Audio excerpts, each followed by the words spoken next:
It's your boy Uncle Fred, and I got somebody with me. You see who I'm pointing to over here? I got my main man, TK, football extraordinaire, side by side with me, partner in crime. And we back again with our Pick'em show for the Super Wildcard Week. And TK, you doing good today, buddy? Yes, sir. Absolutely, man. Playoff time is where it counts. Let's do it. Let's do it, man. And you notice, man, he kind of like polished himself up a little bit. Got that nice little that nice clean cut going. Look at him, Yeah, dude. Yeah, I can't. I got to cover mine up now because yeah. he doing his thing, Yeah, man. We're yeah. gonna hit these wild card games. We're gonna talk about a little bit of the stuff that went on last week, the record from last week that we did, and I think we did pretty good. And we're gonna kind of hit on a lot of the shock of the world, or the impact, a lot of the stuff that's going on in football in general. We're gonna talk about a little bit of that in just a minute. But we're gonna hit these wild card games, pick our picks, and then we're gonna see how it goes. But y'all just hang with us for just a minute. We'll be right back.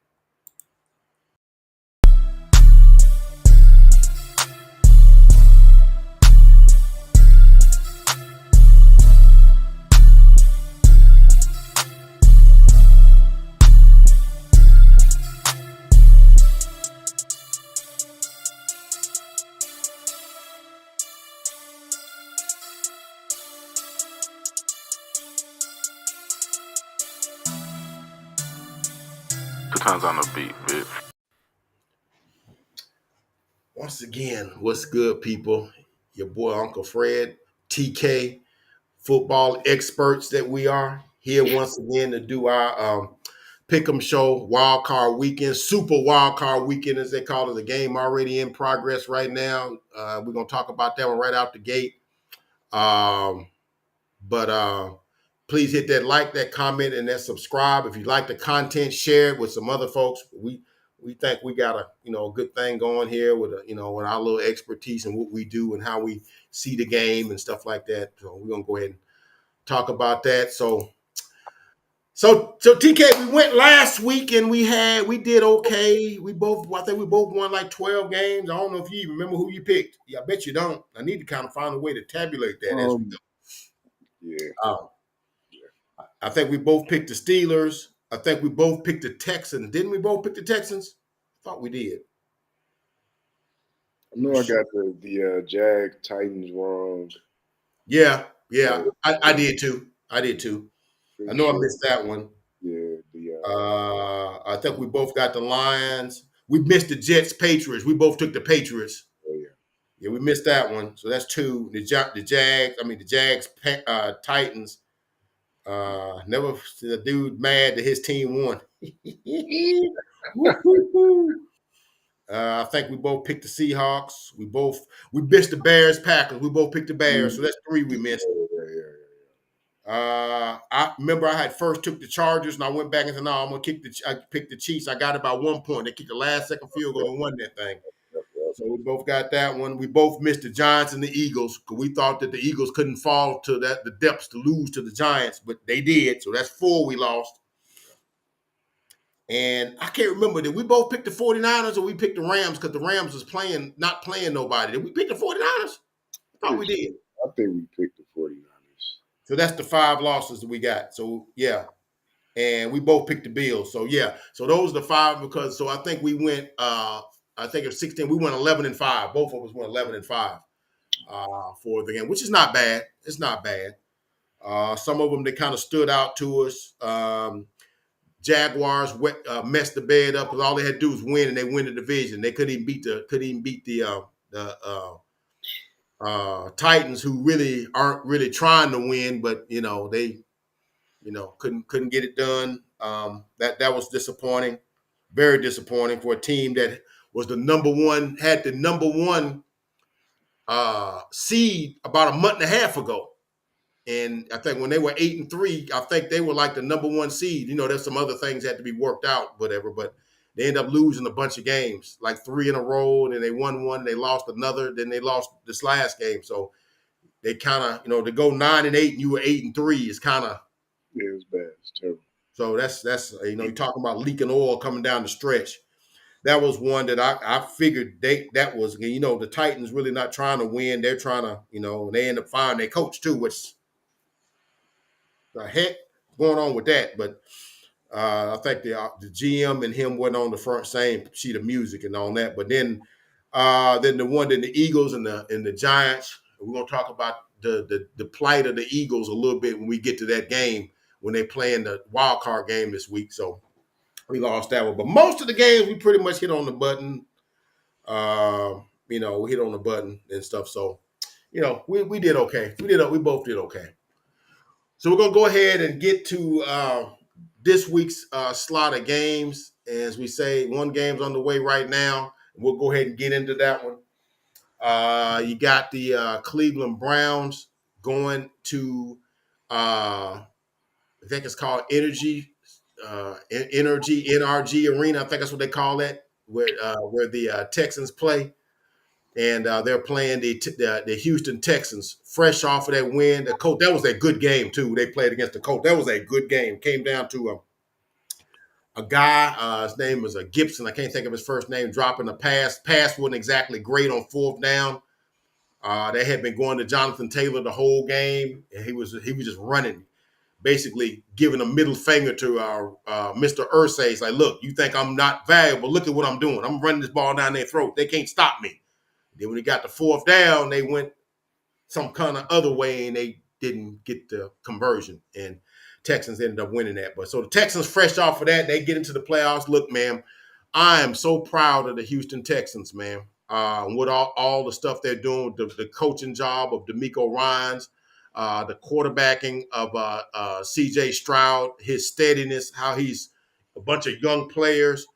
Nobody had them winning that division this year. You probably didn't have them winning more than 4 or 5 games this year, and they end up going 10-7 and winning that division. Man, you got to he's got to be hands down coach of the year, and obviously C.J. Stroud going to be obviously the rookie of the year. That's a good team, man. And they went to Indianapolis and won that game, wasn't it? That was in Indy.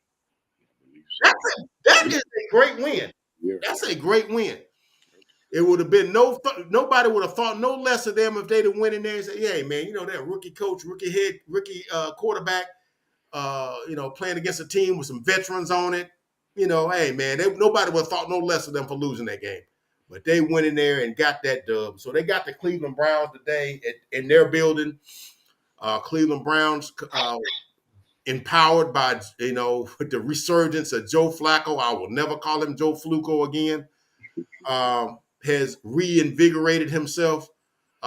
Came in about the 10th game of the season. I think he's played like 5-6 games, and has really opened up that offense where they can go down the field. Amari Cooper is loving that, having that guy on the staff, having that guy behind center, because he does not mind throwing the ball downfield, even if it gets into enemies' hands, because you don't make no money unless you invest some, right? So I don't know about this game, man, because I think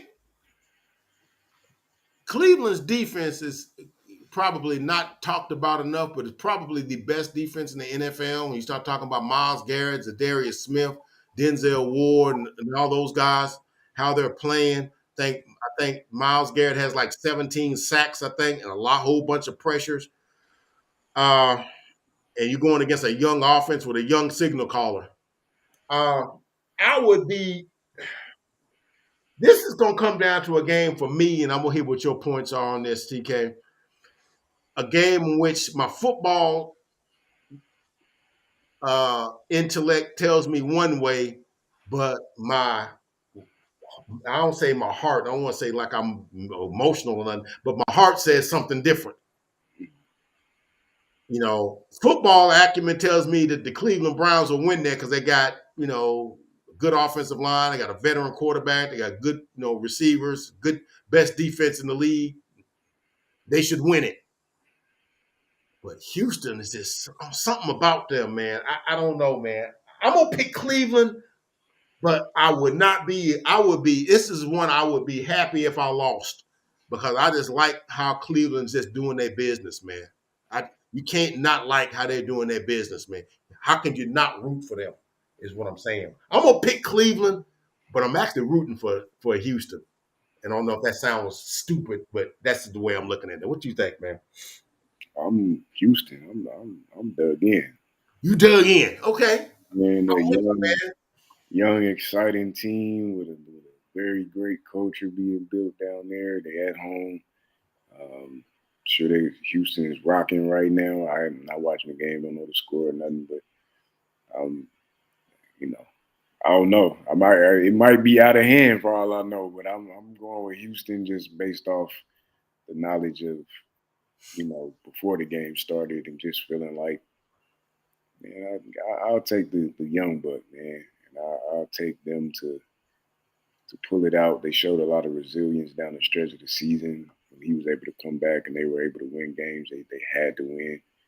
Um, like we said, on the road in Indianapolis. So I like what they're doing, man. They play for each other. It's not necessarily a star culture yet. I'm sure stars are going to develop there as it does in a good culture. But right now they're in that good space where the whole team just kind of plays for each other, man. And so the group success is the most success in their minds. So Yeah. um, all respect to Flacco and that defense over there in Cleveland is not to be trifled or underestimated with. I understand that. Um, but I feel comfortable. I'm gonna go Houston, man. I'm gonna say they get it done at home. I'm sure it'll be an exciting game. Sure, it is an exciting game right now. And let's see if Stroud can go punch for punch with a vet like Flacco. Yeah, yeah. I, I I'm think feeling so. I'm feeling that pick, man. I like your pick, man. Hmm. I just sometimes I'm just thinking, maybe that's the old school of me is to feel like the moment might be too big for him. But hey, man, I'm hoping it's not because I actually want to see the playoffs with them in it and see what they can do, see what they can and just see where this thing goes. I'd like to see that, and Well, I love to see um, if it works out this way. I love to see the young buck, go up to Baltimore next week, be in that go to the bank, be in that hostile environment, right, right, and just regardless if you think they will win or not, just the experience of that, and right, just being right, able to have that experience and come back next year in year two, battle tested. yeah, It's just a good story, man. So I'm gonna lean into the storyline aspect of it, and on the field, I think they legitimately got a shot, and they're at home, so um, it's probably my one shot in the dark this week, man. Probably stay on course for the rest of it, but for this one, man, I'm gonna go with the young upstart team. okay. Slightly an upset because I think Cleveland is favored by 2. So it's like I said, it's a slight upset, but not really. Both I think Cleveland was 11-6. I thought no, that's right. They didn't win their last game. Cincinnati rocked them because they didn't play nobody. But yeah, he played freaking. I think they played Jeff Driscoll. So yeah, that's how. Because I said, didn't they go 12-5? I said, no, that's right. They lost their last game. So we're gonna see. This should be a good game. I think it's gonna be a good game. So we'll see what happens. Okay, the nightcap, man, the frigid of what they call it now? Ngia, not Ng, what do they call it? Jihad. That's what they call it. Jihad Field, Kansas City, Missouri. You got the Miami Dolphins going into there to play the Kansas City Chiefs. Boy, before I get into that, I have some information I want to share with folks, man, on that particular game. First thing we're gonna look at the injury report. They find second corner Xavier Howard for the Dolphins is out. Raheem Mostert, I think he had been out, but I think he's questionable, which means he's on the way back, and so is Jalen Waddle and Javon Holland, who's their safety when they stud safety. On Kansas City, Kadarius Toney is questionable. Justin Ross is questionable. I was looking at that and I was like, man, that tells you how old I am because when I see them names, I remember them dudes playing in college, both Kadarius Toney at Florida and Justin Ross at Clemson because he baked our Alabama team in 2018. I remember that name, Justin Ross. Mm-hmm. I'm digressing. Anyway, Wanye Morris is out. I guess he's making an album this week. Wow. And, what, man? What, man? Good one. Good one. Oh, that's a different Wanye Morris? Oh, okay. Sorry, man. I just assumed it's the same dude from Boys. That ain't the same dude. Nah, that's a good joke, man. Oh, I thought, yeah, I thought he was on tour with his fellas, man, with his brother and the rest of them boys. Ron Stockman and them other dudes. I thought he was with his boys, man. Oh, shoot. Okay. Well, he's out. So he's a offensive, he's a tackle. So yeah, making an album, I guess. But yeah, man. Sorry, I had to throw that one in there. But the story of this game is the temperature. Now, when we think of Kansas City, I'm gonna tell you what we think of. We think of barbecue and all this sort of stuff. And yeah, it's got some bad weather and whatnot. And it's it's the Midwest. They get some bad weather and sometimes, but you don't think of it like this. According to AccuWeather, right now, game time conditions gonna be -4. Okay. And when you look at that, you start looking at that, the wind chill, they're gonna have wind gusts of like 25 miles an hour. And that's gonna bring the temperature down to what it feels like is like -25, -30. With gusts of snow and different things coming and all that kind of stuff. Shout out to those crazy fans that's about to fill that stadium up. Ooh, my goodness, man. Oh my gosh. I saw that and I'm like, and we talking about, because I know we're gonna get into the game for Sunday that they moved because of weather concerns, which is more than just cold. There's other things involved. But the weather said by 6:00 it's a wind chill warning at 6:00. It's gonna feel like the real field shade is gonna feel like it's -24. You go down to it's what time is that? I said that was 6:00. Go down to like 7:00. It's gonna be -4. It's gonna feel like it's winds at 15 miles an hour. Going down, it takes it on down to like at 9:00. It's gonna be at -4, and it's gonna feel like -30. When it gets down to 10:00, the actual temperature gonna be like -6.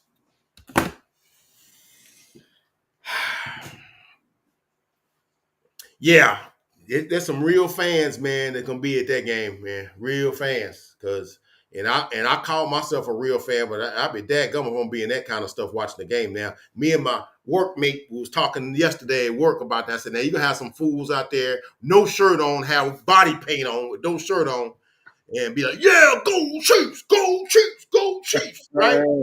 And you know what? Tuesday morning they're gonna be in the daggum urgent care. They're gonna be in urgent care Tuesday morning. And you know it. I got some congestion and I can't feel my fingers.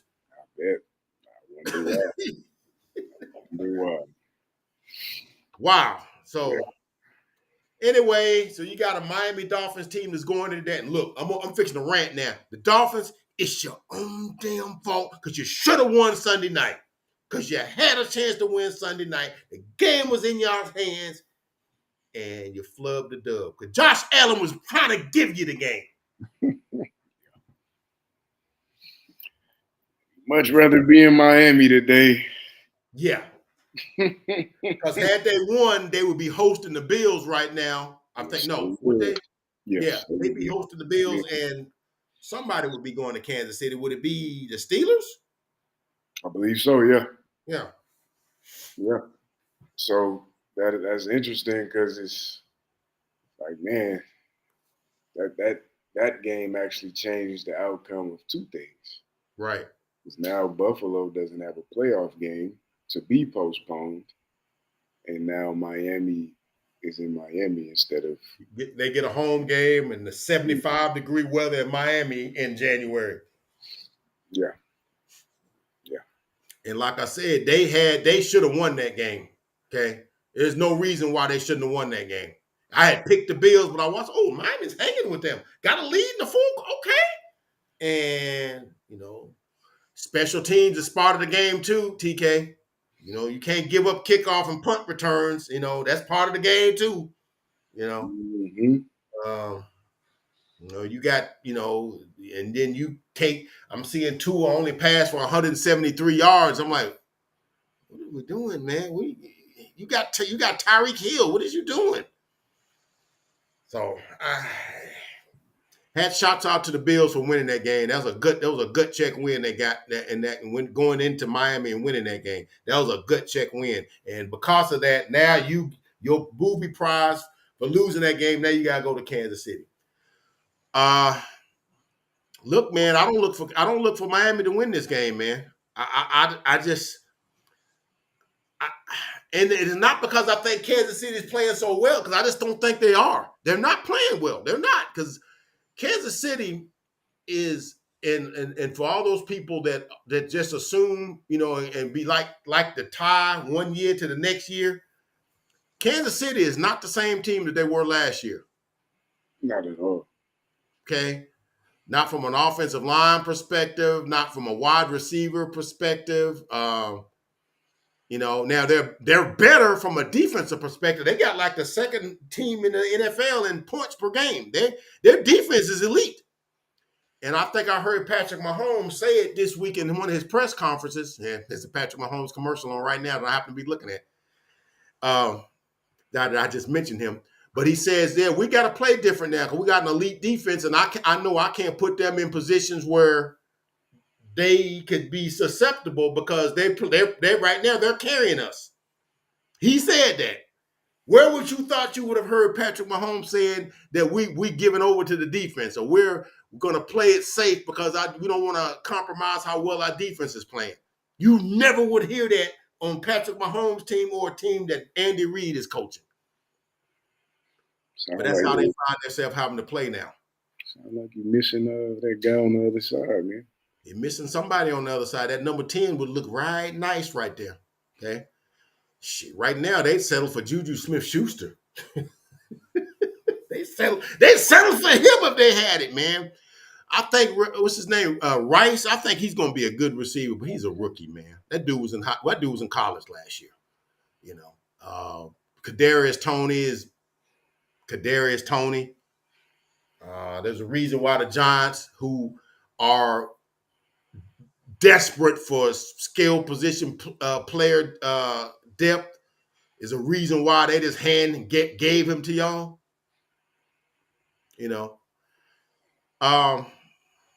I just think the Kansas City. I think the mental hurdle that the Dolphins are going to have to overcome with the weapons, with the weather, and all that goes with that, it's just going to be too much to overcome. And I seen some of the scores people were predicting 23 to 27 to 27 to 20. I'm like, man, they ain't scoring that many points. How the hell you think they're going to score 27 points in that? It's going to be 13-7, 13-10, 14-10. Will be something like that, and I got Kansas City winning on a last second field goal, last second touchdown. I got Kansas City. I'm with you, man. I got Kansas City. I agree with all your points as far as not really picking Kansas City just because I feel so strong about what they're doing. But these weather conditions and the lack of, they're missing their two edge rushers in Miami with Chubb and Phillips both out. Xavier Howard on the other side out, which, could lead to a big day for Rashee Rice possibly. That defense is, I think, that defense is swarming in KC, and they're at home, and they have the advantage in every way to me going into this game. These type of weather conditions could probably lead to Miami choosing to play a different style. It's going to feed right into Andy Reid's hands. And you got 15, man. And this is, the lights are on, and this is when Patty Mahomes. I'm going off history. I understand what they gave us all season was underwhelming and disappointing, but the lights are on and he's at home. Yeah. I'm not betting against that guy. At least Yeah, not. I'm not betting against him. I'm not. It's going to be hard for me to bet against him. But I'm not picking him to win it all either because I just don't. I just think what Patrick Mahomes has done before is like he can be Houdini 5-6 times a game and do what he needs to do and win games. This year he almost has to be Houdini on every possession, and it's just too much, man. It's just too much. I can't be that on one play and every 3 plays on every drive. It's just too much. Yeah. It's just too much for him. And he can flinging it down the field, and the dudes are like, yeah, I was supposed to run a comeback, and I ran a deep dig, and he ain't there, or putting it right in his back pocket, and he lays it on the turf. It's a lot of that's been happening, so he has to take a lot of that on himself to make plays, and they're having to like nickel and dime it down the field, 9, 10, 11, 12 play drives, and it's just too much. There's no big plays happening because that's what he's used to, and it's just a lot. But like I said, even though they're playing that way, I just think it's just too much for the Dolphins to overcome. You're talking about the edge rusher, Nick Chubb. Nick Chubb should be playing in this game. It's their own, whatever you want to call it, 2 weeks ago, keeping that guy in the game when the game, you're already down, 41-17 or whatever the score was. Why is he in the game? And he already lost, Phillips, and he already out too. So that's the lion's share of your pass rush. So, yeah, I like the Chiefs because I just don't think I think the elements and the style that they play is not going to work well in the elements that they're going to be playing in. So we both got the Chiefs. That's going to be tonight at 7 o'clock on Peacock as the NFL tries to be funny with their broadcast rights or whatever they're doing with that mess, man. Peacock. So if you got Peacock, you can watch it. If you don't, you might have to find somebody that do. NFL. No, they something else, man. All right, man. So we move to Sunday. So Sunday now, you got 2 games Sunday. You did have 3 games Sunday, but we talked about it at the open. They moved the early game to Monday because of the inclement weather in Buffalo. Now, if they're moving a game in Buffalo, the weather is ridiculous if they're moving a game because that's what they do. They do bad weather in January. You don't want to play in Buffalo in January.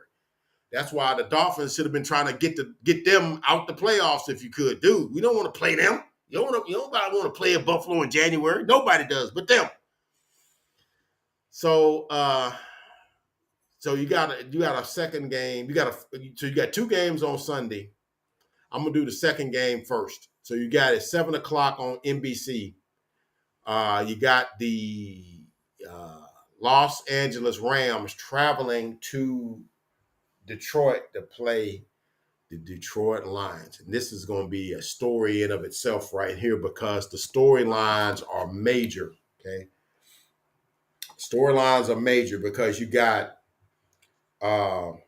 Matthew Stafford going to Detroit where he played 12 years, put up a lot of stats, but never registered a playoff win. But he left it all on the field when he was there, for those 12 years.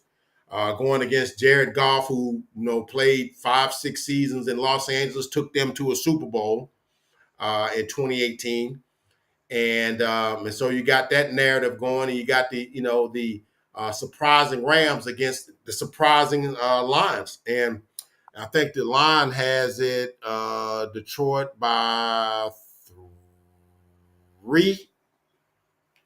It's going to be an interesting game. Because the Rams, even though they're sort of like a surprise team, they're sort of a veteran team with some young sprinkles in there because you got, obviously Matthew Stafford, who's a Super Bowl winner. You got Cooper Kupp, who's a Super Bowl MVP. He now has a outside mate in Puka Nacua, who's a rookie who had 100 catches this year. like a rookie record in yardage or whatever. He had to set a rookie record. And on defense, you got Aaron Donald and some other players that were played in them with them in the Super Bowl. So you sort of got a sort of a veteran, veteran presence. They just won it a couple of years ago. But some of those players have gone on to other teams. Jalen Ramsey and Taylor Rapp, just to name a few. And what's the offensive lineman that retired? And of course, what's his name? What's the mean names there? What's the guy that got from the Broncos? Miller. Von Miller. He's in Buffalo now, not playing. So it's going to be interesting. The Detroit's got a lot of good players, man. A lot of Pro Bowlers. Got a stacked running back room with Montgomery and Jahmyr Gibbs, one of the best offensive lines in the game. A stable of wide receivers led by Amon-Ra St. Brown. And then you got Khalif Raymond, and you got the speed of Jameson Williams. So you got a lot of star power there. Okay, but they don't really have a playoff resume. So I think it's going to be I think it's going to be an exciting game. I think it's going to be up and down, a lot of scoring, a lot of big plays. Because I think neither defense really is a good defense, to be perfectly honest. I think Detroit has a good pass rush because you can't discredit Aiden Hutchinson. He's a stud rushing the passer, and I look for him to probably get a couple of sacks tomorrow in that game. Surprisingly, I got the upset. I got the Rams upsetting them because I just think Matthew Stafford's going to go in there. I think he's going to be confident. I think Cooper Kupp is a guy that when he's on, he can't be covered. I think Puka Nacua is a guy that, big, got good. He's got a good catch radius, catches everything you throw him. Yeah. Kyron Williams is a 1,200 yards and missed like 4 or 5 games. They can run the ball when they want to. I got the Rams, man, winning that. And I think that's going to be I think that might be the game of the weekend, man. I think that might be a game you might see on NFL Network as a classic. Game you want to watch 5-6 years from now. But I got the Rams winning, man. I'm with you as far as Sunday night. I think that might be, as far as like excitement, scoring, that might be the best game out of all of them. The back and forth element of it. So, but I am going to go the other way with the home team. I love Detroit's firepower. Oh yeah. They're a team I started on the bandwagon, then hopped on, sort of on the fence, and then they pulled me back, made me had to adjust myself as far as my critiques for them, and here they are. They figured it out. At the end of the day, they arrived here to host a playoff game. Shout out to Detroit, man. Ford Field gonna be rocking. Yeah. Rocking tomorrow night. Ford Field gonna be fun. Yeah, they ain't had a playoff game in a long time, bro. Yeah. They hosted a playoff game in a long time. And now, if they happen to win this playoff game, it will be the first time they won a playoff game since January. Won a playoff game since January of 1992. Man, it's in the cards for them, man. You know who they beat? The Cowboys. 38-6. Boom. Remember the game. Yeah. Remember it like it was yesterday. Yeah. That's like 31 years ago, 32 years ago, something like that. 31. Yeah, that was before you were born, TK. It's after you were born. It's after you were born. But it's still, how long you been here? That's how long it's been. Yeah.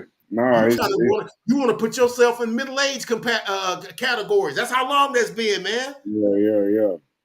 I mean, that's how long that's been. So it's a long time. If they win it, that'd be a long time coming. And like I said, man, I'm happy for. I like to see downtrodden franchises or people and situations that people had cast away come back and and make themselves accountable, man. And they have done that.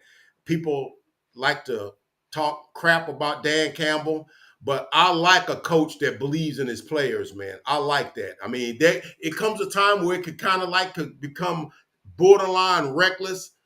See Brandon Staley, but former coach of the Los Angeles Chargers. But you know, I like a guy that's like, look, man, I believe in my guy. Let's go for it. And it can't help but make your team, your players confident. Yeah, coach got our back, man. He got our back. He believe in us. So I don't jump on him like the rest of the mainstream media calls him, want to call him whatever. So, but I just think McVay got something for them in terms of. I think he got something for them, man. I think Um, McVay's. yeah, I don't doubt that part. I Yeah, definitely don't doubt that part. I think if we talking tit for tat, touchdown for touchdown, play for play, I still like Detroit chances. But I got it as a really exciting game, like you. yeah, man. Oh, Yeah, I'm watching this one. I'm gonna have my popcorn sitting there, boy. I'm watching this bad boy. yeah, That's the one right there. That's gonna be the one right there. yeah, So, all right. So I'm gonna talk about the other Sunday night game, Sunday afternoon game at the end. So we're gonna move to Monday, and we got the Pittsburgh Steelers on MLK Day. That's a story in itself. The NFL, putting games on MLK Day usually be the NBA's day, but NBA's trying to, they see somebody got a market share or something. They, man, hey, I'm gonna get me some of that. You got your corner that you selling your stuff on this. Hey, man, I'm gonna sell on your corner too. That'll get you shot on the street. absolutely, absolutely, yeah, They get you shot on the street, man. But the NFL, there's inclement weather in Buffalo. And like I said, if it's inclement weather in Buffalo, it's some show enough inclement weather. oh And yeah, you made the comment on our pre-show. As I said before, we got a show before the show where we discuss the items to be discussed on the show. We don't just come on here haphazardly. We talk about these issues before we get on here. I think the comment was made by you. Said, man, the snow and stuff was so bad in Buffalo that they might was going to have the fans help them shovel the snow out the way. That's how bad it is, man. So they yeah, had no choice but to move it to Monday. So now the NFL got two games on Monday. With the Steelers and the Bills going to be playing at 3:30 p.m. on CBS. And Buffalo's favored by a 10 spot. That's a lot of points, man. yeah. It's a lot of points. Um, I don't even think they're gonna cover that. no, I don't Um, think they're going to cover that either. Bet Raiders out there. I don't know about that one. This is an interesting game to me because I think Pittsburgh is going with Mason Rudolph. I think he's going to be the starter. I think I heard Mike Tomlin say that's who's going to be the starter. T.J. Watt will not play. Suffered MCL strain in that playoff setting up game that they played against the Baltimore Ravens. That's a big loss, man. That dude's a grown man. That's a grown ass man right there, man. And he changes the way you got to run your offense, man, because that you cannot block him. You just can't. You can't block that dude. I think he led the league with 19 sacks, if I'm not mistaken, and he even got held on like probably 24 other times that didn't get called. A lot of the pass rushers today ain't getting called. That's another story too. Um, but without him, that's going to make it a little bit easier on Josh Allen to do some of the stuff he likes to do. And both teams are used to inclement weather, so that weather's not going to be as big a factor as they say if it were Miami or if it was like Houston or somebody like that. It would be a big deal, right? Yeah, Houston plays indoors in the dome. Yeah, that's a big ask to ask them to come to Buffalo and play. That's a big ask. yeah. Um, so the Steelers not going to be intimidated by the weather at all. I think this game going to be a lot closer than folks think because I think that even without T.J. Watt, the Steelers play a good defense. They hit. They play fundamentally sound. They offensively, it's just a matter of whether or not. And I noticed with Mason Rudolph, they'd like to go down the field some more than they were. They were sort of dinking and dunking with uh, Kenny Pickett and Mitch Trubisky. They was kind of hitting and missing and dinking and dunking. And they got weapons. George Pickens and Deontay Johnson are weapons. They're a good pair of wide receivers, and then you got Pat Fryermuth is a good in the seams and blocking tight end. So they got weapons, and in the backfield they got Jalen Warren and Najee Harris, which I feel like the running game is going to be in the game a lot with the weather being as it is. I don't see you throwing it 35, 40 times today in those weather conditions. I just don't see it. So James Cook and I guess what's my man's name that used to play for the Buccaneers? I think he's going to get some snaps. Uh, Leonard Fournette. Fournette, yeah, it was coming to me. I look for Cooks and Fournette to get some carries. And I look for Jalen Warren and Najee Harris to get some carries, and to be, but I got the Bills winning by a field goal. But I mean, I wouldn't be surprised if the Steelers, were able to sneak out of there with a win because it's going to be a tight game. It's going to be a tight-fisted game, man. It's going to be tight. I don't think that at all. But I think Buffalo will win it with a late something and will win it. I got Buffalo winning. Yeah, I got Buffalo all the way. Granted, I am with you in the sense that I don't think they're gonna run away and hide. That's just the weather. I don't think the weather gonna permit them to do that. But maybe like a 17-13 type of game. I can see it. I can see that. But in no way do I think the Steelers ever gather control of the game. Just more like you utilizing the advantage that the weather has to sort of keep themselves close. Right. Give That's kind of how I see the game going. Yeah. Give the appearance that they got a shot. They're way overmatched to me, to be honest, in the sense that I think not only is Buffalo a better team, it's just Buffalo will find their niche a little faster, which could end up being a heavy dose of Josh Allen just playing running back with the football in these conditions, and just controlling the line of scrimmage, controlling the time of possession type of game.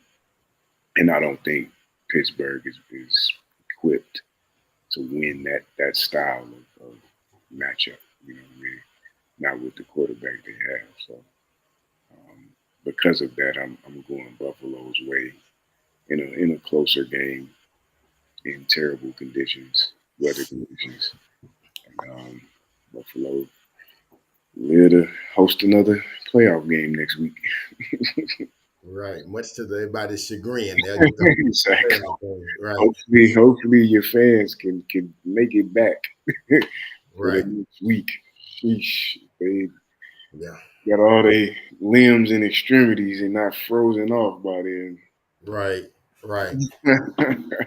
You made a point, man, that got me to thinking, man. I let you know you gotta your thoughts, your points are very thought provoking. So it made me think about something here. You said something because I think in normal circumstances the Steelers would be overmatched, and really, even though the weather is really an ally of the Bills, I think the weather is going to make the game closer than it would have normally have been in normal conditions. Yeah. If normal conditions, maybe the Bills win by a couple of touchdowns, maybe even 16, 17 points. But because you're going to have to play the game a little closer to the vest, it's going to make the game, most of the time, probably a one-possession game most of the game. Because you can't really do too much because the weather's not going to allow you to. Yeah. It's not going to allow you to. And it's going to keep the game relatively close. So, but we both got the Bills on that, and it should be probably a fun game to watch in terms of maybe guys sliding up and down the field in the snow, and that kind of stuff's kind of fun. I'm glad better them than me. Better them than me. Let me look at see what it says about this thing tells you the weather stuff. And I know I looked at the Kansas City weather.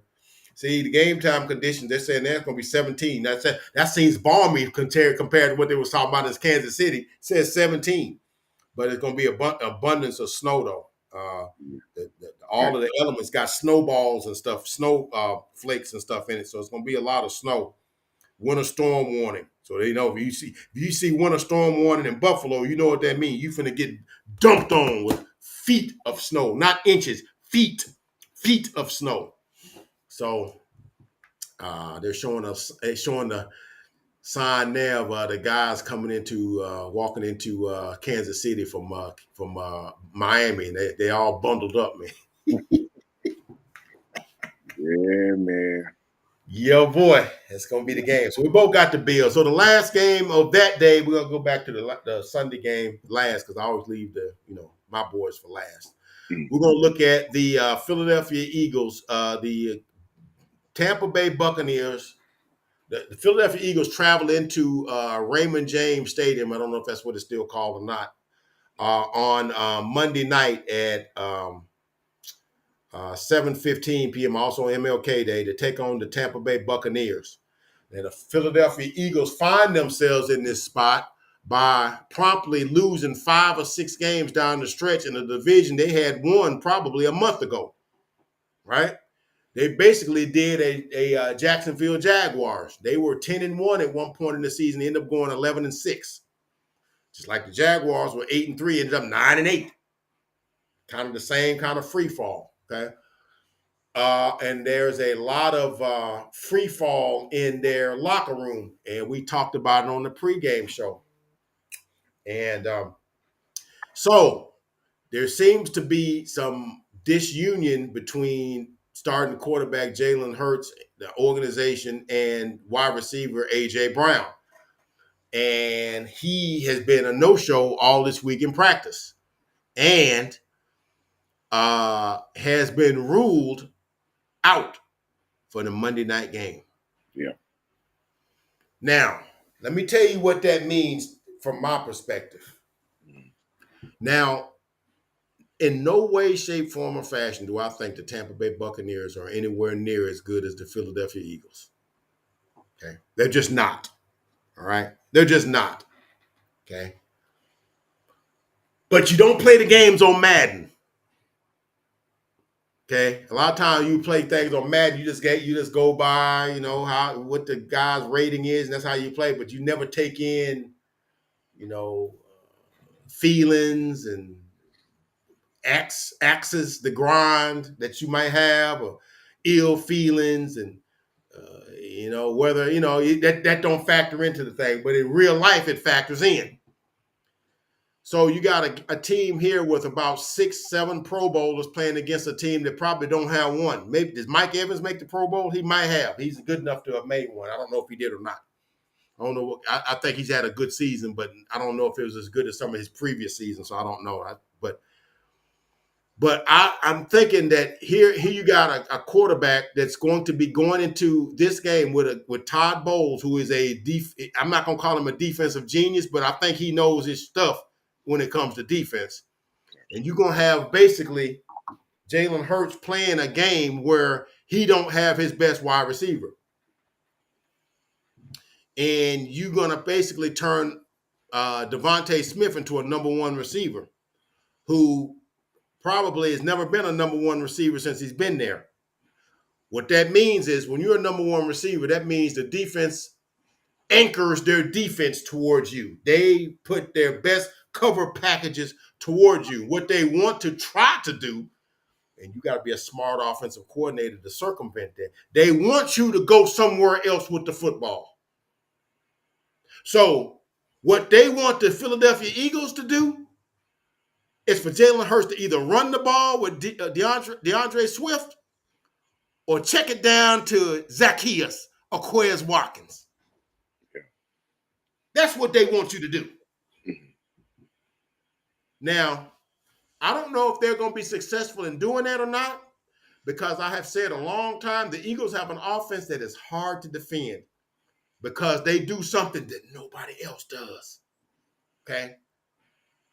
But they're missing a main component of what makes them special, because they could always, you put 9 men in the box. Oh man, I'm just gonna throw it to A.J. Brown. Ain't no cornerback in the NFL can cover him one-on-one, because he's 6'2" and 230 pounds, and he's strong as any linebacker, and he can get you off of him if you own him. His body can get you off of him.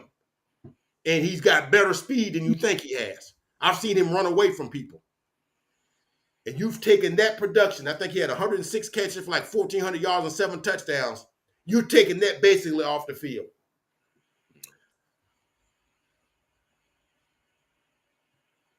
I think the Tampa Bay Buccaneers are going to win this game. And I don't think it's because they're a better team. Because I don't think they're a better team. I think if Philadelphia was what they were supposed to be right now, they could win this game 35-7. That's how much better I think they are than them. But because where they find themselves now, you got other guys that's hurt. Jalen Hurts is hurt. He's got a finger that went left and was supposed to be right. Hasn't thrown the ball all week in practice. You can't just show up and play on Sunday and Monday. And I just think there's a lot of that's going to be hard for them to overcome, TK. Even though I think they're the superior team. They're better than the Tampa Bay Buccaneers.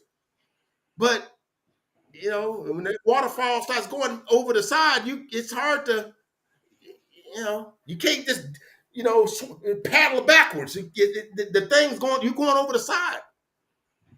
So I got Tampa Bay winning. I think it's going to be an ugly game to watch, too. I don't think it's going to be a good game to watch. I do agree with that. I don't think it's going to be a good game to watch, man, because not at all do I believe in Baker Mayfield. Baker Mayfield got a shoulder injury. At some point in the game, you may be looking at freaking Kyle Trask. You might be looking at the Kyle Trask and Mariota. Yeah. Showdown at some point in this game. Yeah, that's very true. Very true. Mariota got in a lot of snaps last week because Jalen Hurts hurt his finger, went back in, was told he shouldn't go back in. Then as the weeks went on, when that, after the adrenaline wears off, the pain set in, and dang, I probably should have went back in. That stuff started hurting. When your middle finger is over here, yeah, that's ligaments and stuff that are strained. It ain't supposed to be like that, TK. It ain't supposed to look like that. Yeah.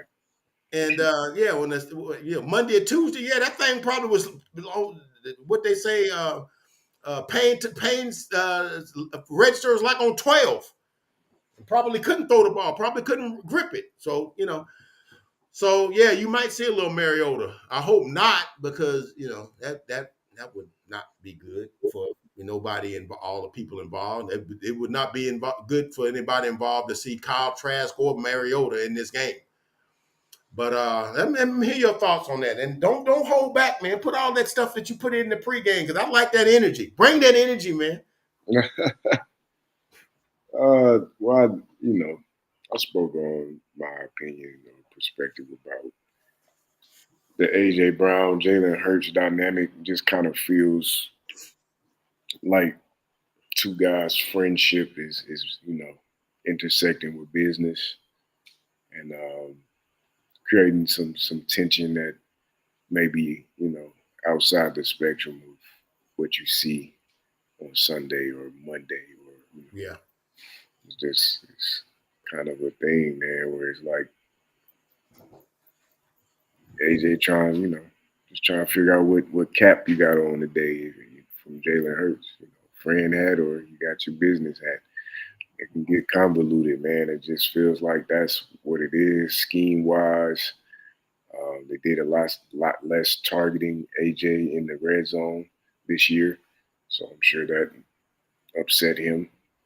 And I just think what he has going on is pretty much indicative of the team morale and team chemistry just taking a big nosedive. It's kind of weird because I don't think anybody really saw this coming 7-8 weeks ago. Not at all. Yeah. Not at all. But here we are. And I know the bait is there, and you made great points. All the reasons you should pick Tampa. They're at home. Philly's going through a lot of dysfunction. They have major injuries. It's hard for me to pick an injured Baker Mayfield that produced 9 points against Carolina last week to win Playoff game. I was just saying, I didn't mean that to be humorous. Yeah, you did. Yeah, you did. Yeah, you did. Yeah, you did. It's hard for me to say it, man. Even though I look at it and I get it, I get why. You know, I get why.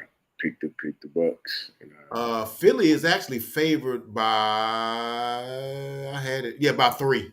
So yeah, I mean, just the talent gap is there, even despite enormous, the injuries. enormous. I just this isn't the quarterback or the collection of team talent that makes me feel like they're gonna take advantage of a Philly team that can be beat, right? Whereas like if you put I don't know, put Green Bay in this scenario hosting a playoff game, I'd have to go Green Bay, or you put um, the LA Rams, put them in this position hosting Philly with the stuff they got going on. It's like, well, actually, the firepower, Kyron Williams, Cooper Kupp, Nakua, they can make enough happen to outscore the Eagles in a playoff game.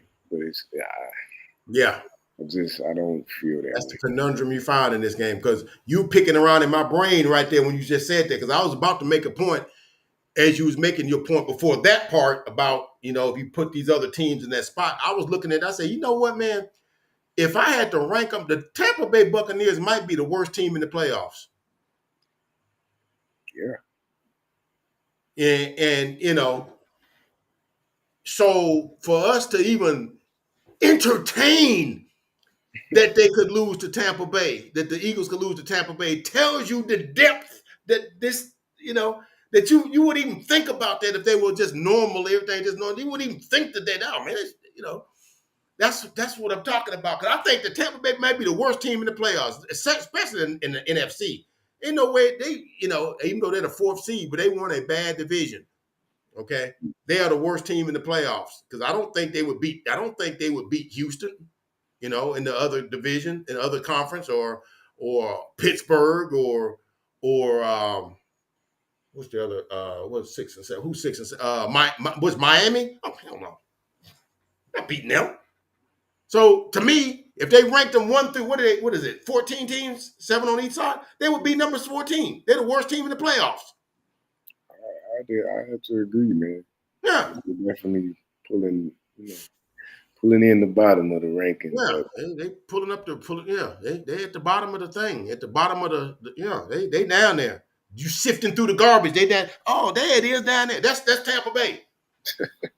And I'm not discrediting Mike Evans. Mike Evans is a stud, man. I had to get him up out of there. Him and Chris God, they do got a couple of players. Now I'm not, you still got they still got Vita Vey. You still got, yeah, we they being got all the players. way, It's yeah, transparent. That's still a championship defense in terms of the yeah, holdovers that's still there.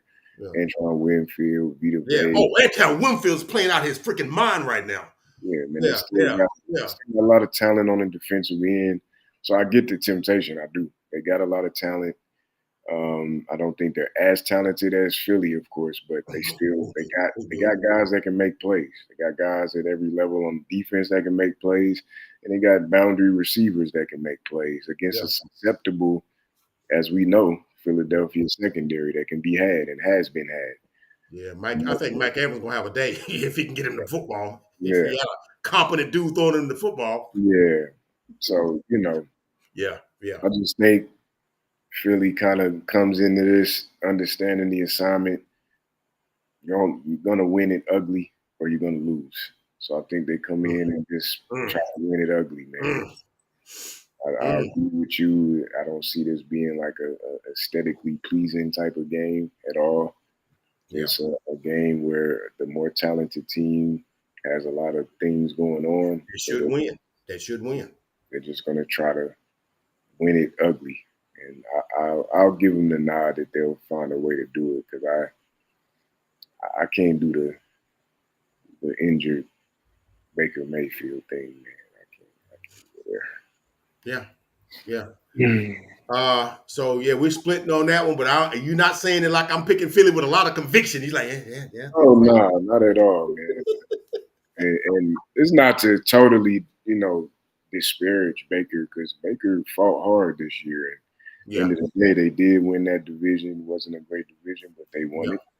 And that got to give that man credit for that. But it's Right. just in Yeah. this spot, Yeah. I ain't never been high on Baker Mayfield. I was like, man, he's all that stuff he be doing, the little sideline antics and the little all kind of dude. Not, but with him coming into that team, and I was like, man, that team's gonna be hanging with Carolina. They're gonna be down there with them. That's what I thought.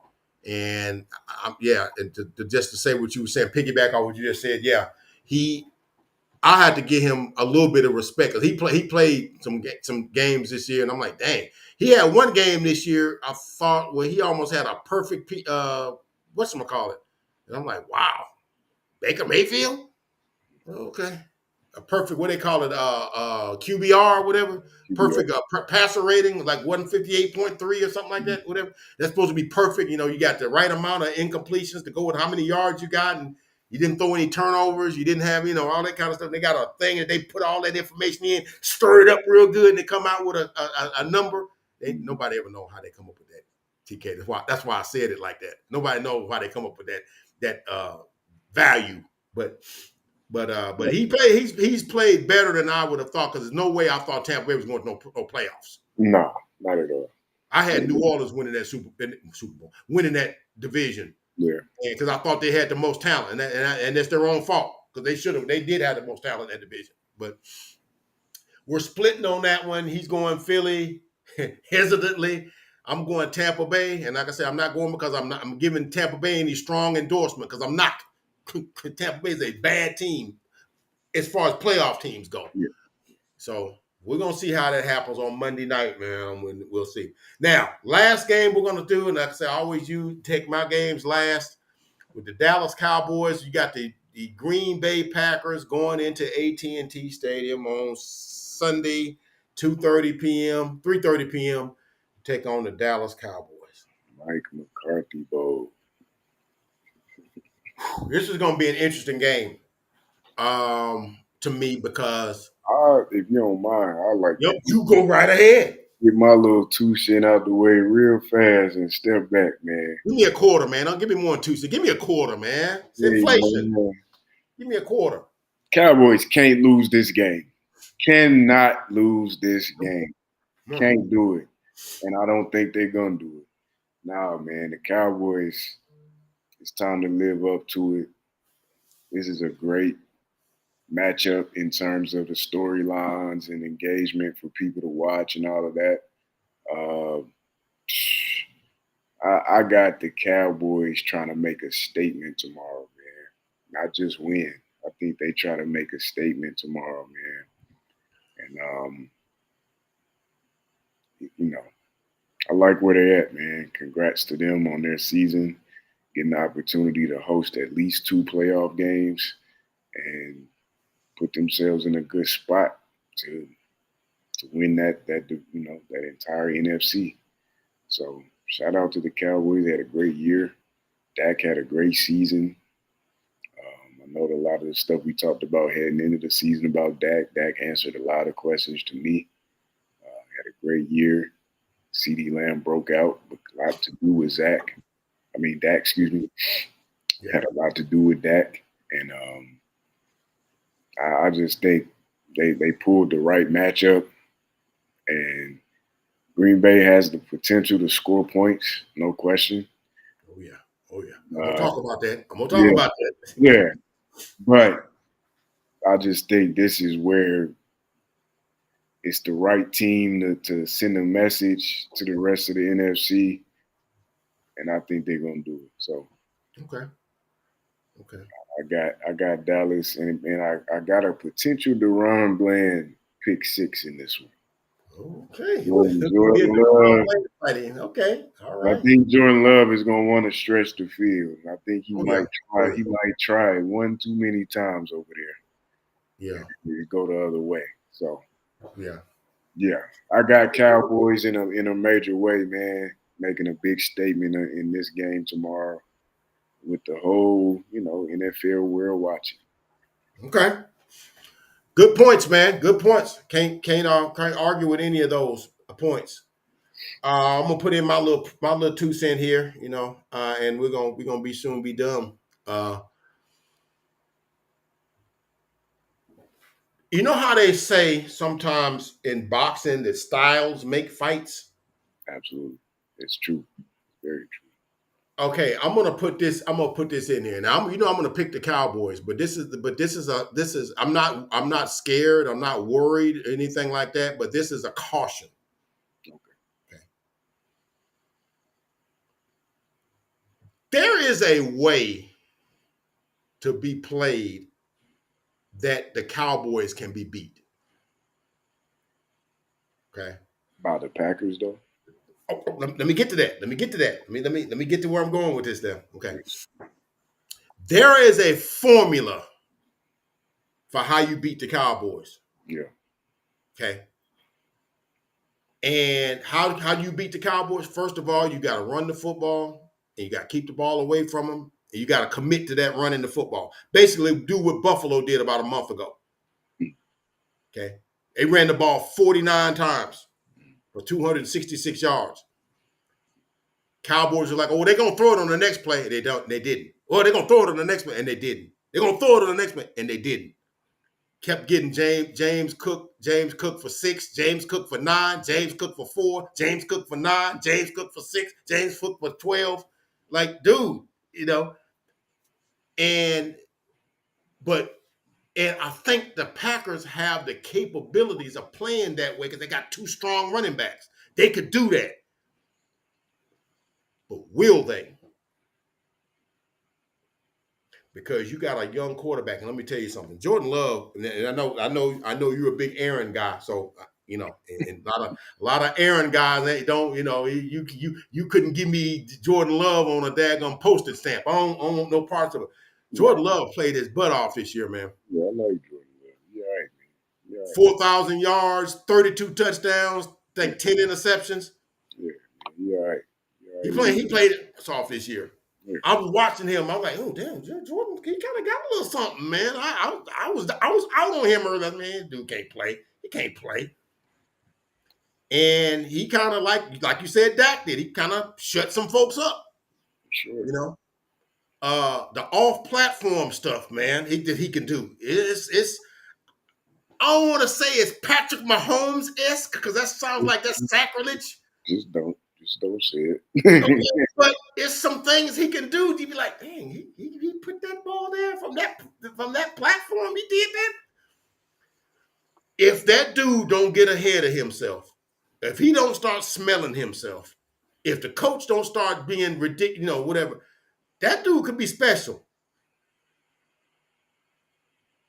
I think he could be special. If he don't, like I said, it's a lot of ifs because a lot of times, usually, man, hubris is the enemy to everything. You start believing in yourself too much. You thought, oh man, I ain't even got to work on nothing. I'm already arrived. And the great ones get better every year. Patrick Mahomes, he finds something he didn't do last year that he does this year. The great ones do, so that's what I'm saying with that. And they got some good young wide receivers. But I think the thing that's going to hurt them is they don't have that ace receiver that's like, hey, it's 3rd and 5. Go get me a catch. Go dig in there and get me one. I don't know that they got that guy. Let me push back because I like where Jaden Reed is. Jaden Reed is a stud, man. He's nice, man. He's nice, and I think he might get y'all tomorrow. I don't think they're gonna beat you. I don't think they're gonna beat you as a team, but that Jaden Reed, we might catch somebody slipping back there. And Christian Watson being the wild card that he if he play, right. Exactly. So it's like, yeah, if he suits up, know what he does, call him a one-trick pony or whatever, but you know how to make it work. So can't forget about Romeo Dobbs, Dontavian Wicks. Can't forget about them. They got, like I said, they got a stable of good young wide receivers. Yeah, either their first or second year. The thing you gotta worry, and I know you something you said about it, and we're gonna get done here, is that the Cowboys gonna come in here trying to make a statement, and I hope they do, because this is the kind of game you cannot lose. It was like, remember I said to you about they lost the Commanders game. You lose this game, you lose all credibility. Yeah. A little bit of credibility you built up in the bank, you lost all of it. You went snake eyes. You lose all of it if you lose that game last week. Now it's the same thing this week. You lose to a team that first year starting quarterback, bunch of unproven wide receivers. You lose that game, so you're gonna be trying to make a statement. Could you possibly, in the process of trying to do that, could you be too tight?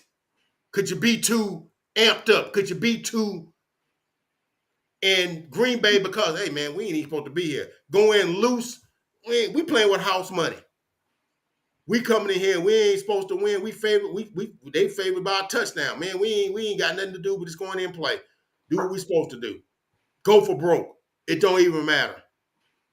That's the thing that I think could hurt us.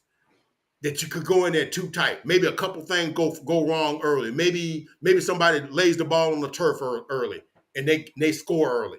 Maybe as a tipped interception, the guy misses a block and guy tips the ball in there and it gets picked off and they score early. Will you start pressing? Damn, we're supposed to beat them. We're supposed to manhandle them. And then you start doing uncharacteristic things. That's the thing I'm cautious about when I see this game that I think could happen.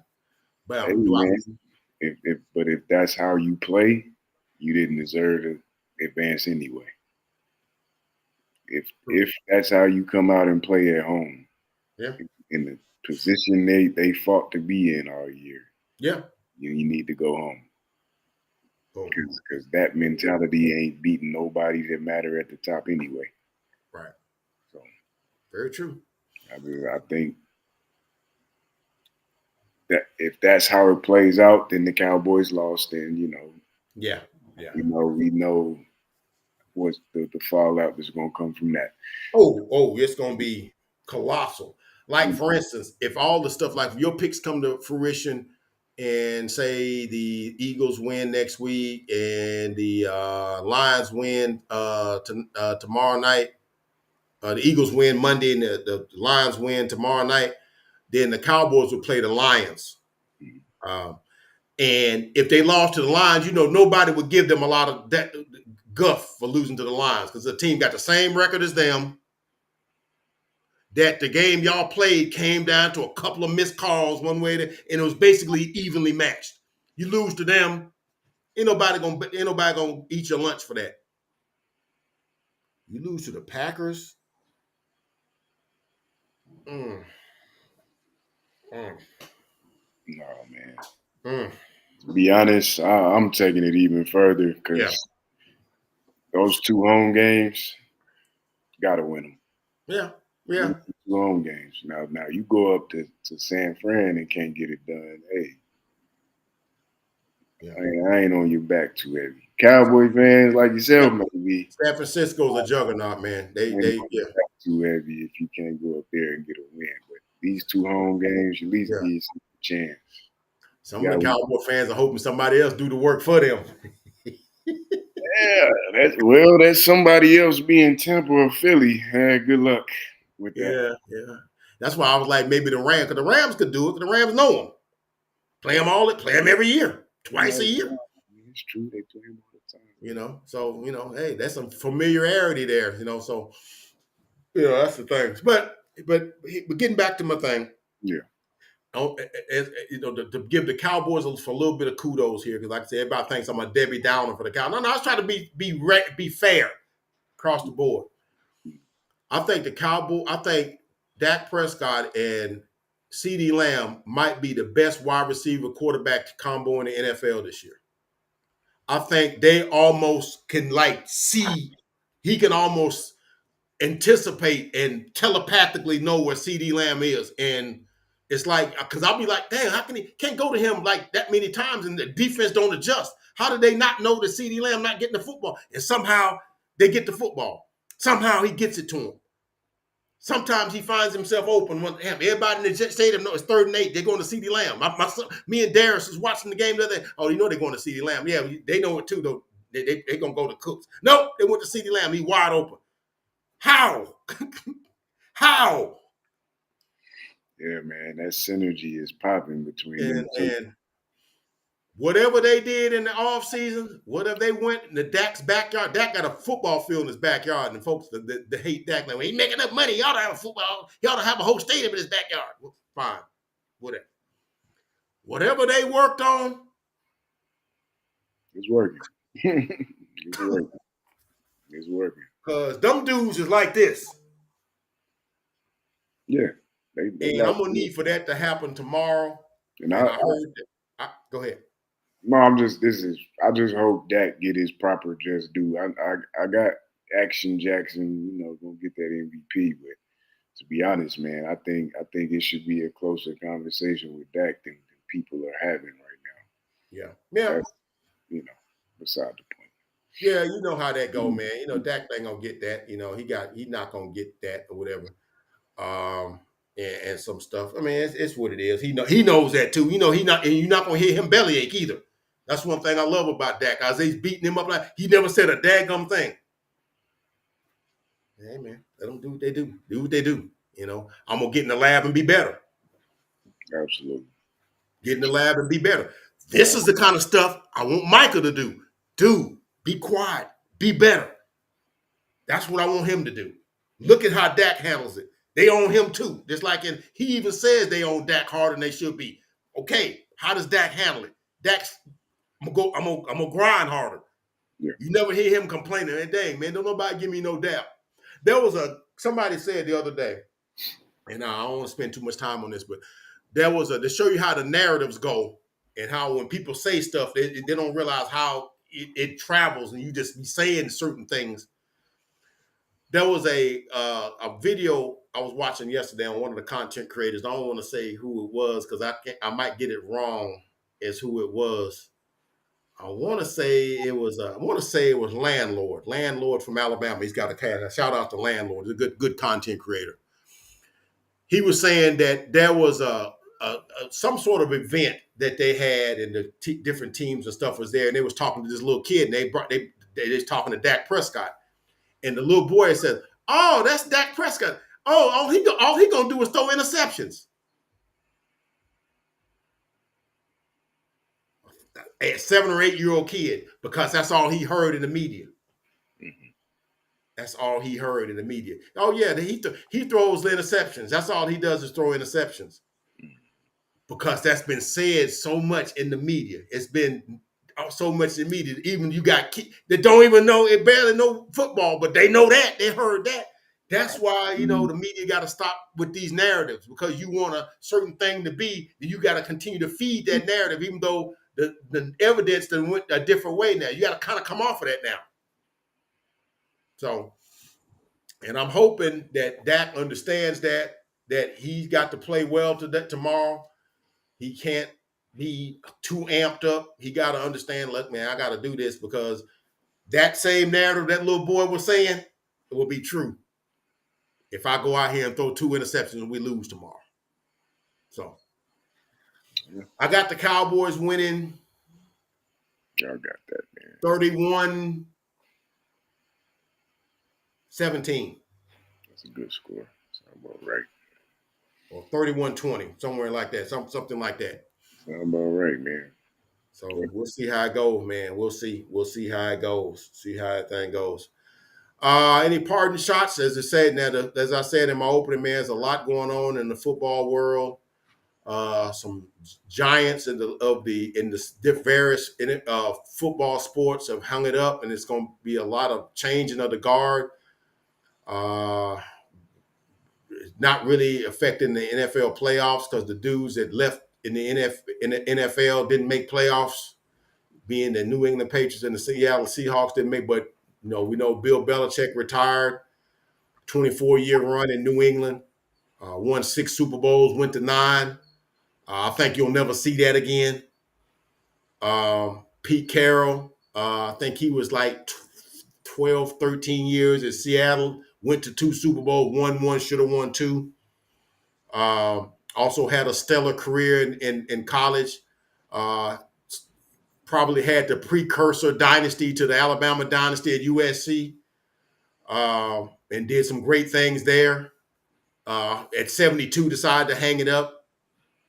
And then, of course, in the college game, Nick Saban, the Don Dada of college football, in my opinion, and some others you might say, decided to hang it up also at 72. Kind of signals that, the game is changing in so many ways in both the college and the pro ranks. And it's a lot of things that's being done now that's not done the way it's used to be done. And I think us as football fans going to have to adapt to some things being done a different way games going to be called, different way the game's going to be played. And it's just, I think it would be remiss not to even mention that the changing of the guard is taking place. And I know you got a lot of input on that. And I'll let you say that, and we'll close the video out. I mean, respect to those guys, man. They did the work, so they definitely earned their flowers. All three of them. Etched in time, etched in stone, man, in history. All three will be there. Hoodie Jordan up there in Massachusetts did something. Hoodie Jordan, is that what we call him? Yeah, man. He did some amazing things, man. That probably won't be done again. At least not the way. We're not gonna see that no more. Yeah, and Nicky, you know him well. Yeah. Oh yeah. Over these years, man. You know how I feel about Nick Saban, but Yeah, man. Yeah, man. So just shout out to all three of them, man. What they represented as far as the game of football that we all enjoy watching. And changing of the guard for sure, which happens, every periodically. There's always time for a changing of the guard. Yeah. You know how big of a basketball fan I am, and there's a changing of the guard currently in motion over there as well. So just time, man. So in one way, it's exciting, bittersweet. Bama fans, it's bittersweet. Yeah, I'm representing. I got them on today. Yeah, I'm representing. Yeah, it's tough, but yeah. Yeah, man. But the good times prevailed when they did, and I always got the history of that. So yeah, man. I will say this in my closing argument, my closing comment here. I think Nick said it best. You can do all the newfangled things. You can do all the stuff. You can give the kids all the money, give them all the abilities to move, transfer, do all that stuff. Ain't no shortcuts in this thing. There are no shortcuts. There are no. And I think Bill would tell you the same thing. Probably Pete would say that ain't no shortcuts to this thing. Absolutely. You either got to prepare, you got to put in the work, you got to dedicate yourself to it. And I think that was some of the things that Nick had a problem. People thought that Nick had a problem with the NIL. I said, no, but you still gotta, hey, I'm up at 4:30 every morning to put my stuff together. You still got to do those things. You still got to work the program. You still got to do the stuff. And, if you, by doing this, that don't mean you shortcut on all that. And I think that's what he was trying to tell Jimbo Fisher. Like, hey, you can give a kid $1 million if you want. That don't make you no better coach. Yeah, man. That's what he was trying to say. That you still got to do the things that make you successful, and that don't change. Yeah, that doesn't change, and I think just that's a conversation beyond sports. Yeah, and like you was talking about the NBA, and the two of the dudes that we talk about in the NBA that's the standard right now, Steph Curry and LeBron James. They probably in the next couple of years not going to be. What do you know about them two dudes? Their work ethic is insane. Absolutely. Their work ethic is insane. There ain't no shortcuts to be what Steph is. Ain't no shortcuts to be with LeBron. Ain't no shortcuts to that. No. So you can do all these other things, but it gets back to the same thing. You got to do all the things that make you say, and that don't change. No. Now the methods of other things, you may make it easier to do this stuff and make it easier. Yeah, but you still got to get up and get them shots up. You got to still run them pass routes. You got to get up and do them, whatever, all them other, you still got to do that stuff. Yeah. So that's my parting shot, for that. Watch it. The NFL games. One of my games already got away from me, so it's what it is. Is right. You'll see. I'm not gonna spoil it for you. Yeah. Is right. Oh, Shaggy. Press play. Anyway, man. In closing the door, man, y'all watch and enjoy your football. This season is winding up. We're in the wild card week. Next week we'll be in the divisional round. Before you know, we're gonna be in the championship games, and then next thing you know, it's a Super Bowl, and the season will be over. It'll be over. Just like yeah. We at that point now, man. Yeah. But a few more weeks, this thing is done. Yeah, that hay is in the barn, man. They're in the barn. Yeah. So enjoy your football Saturdays and your football Sundays, and this week your football Mondays. And it'll be over in just a little bit. And please remember to like, comment, and subscribe. Become a part of the Uncle Fred Sports Experience. Guarantee you will not be disappointed. Catch you guys later. For my man TK, I'm Uncle Fred and Uncle Fred's Rants. Catch you guys next week for the divisional round. God bless.